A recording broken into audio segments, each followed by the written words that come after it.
Good morning, happy Wednesday, Southwest Montana, 5:30, Chet Lehman, Missy O'Malley with you. Matt has our holiday forecast in a moment. Our top story this half hour, crews in California, while they are making progress in the wildfire scorching much of that state. And heavy rains over the next few days will help increase containment, but those same rains will cause different problems for residents. John Lawrence explains.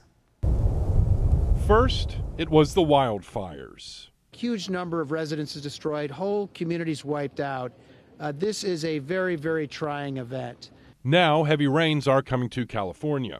On the one hand, that's good news. It'll help crews battling the blazes, and it could lessen the chances of more wildfires for the rest of the year.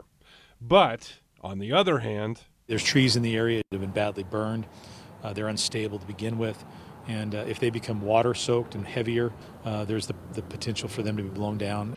Some areas could see 3 to 6 inches of rain over the next few days. Flash flood watches are in effect for some areas, and there are concerns of mudslides. That will make the search for survivors and the hunt for remains much more of a challenge. It's going to consolidate that material and make it more dense and pack it down, and it's going to present much more like soil. So anything that we find or hope to find that's still there, it's going to be very difficult. It's going to make a difficult task even just that much more difficult. Residents, meanwhile, are just trying to cope with what could be a difficult holiday season. It's been rough, but we're making do. We're going to be here as long as we need to be here. We could be in the sheltering business through Christmas. I'm John Lawrence reporting. Now, as of Tuesday night, at least 81 deaths have been confirmed from the Camp Fire.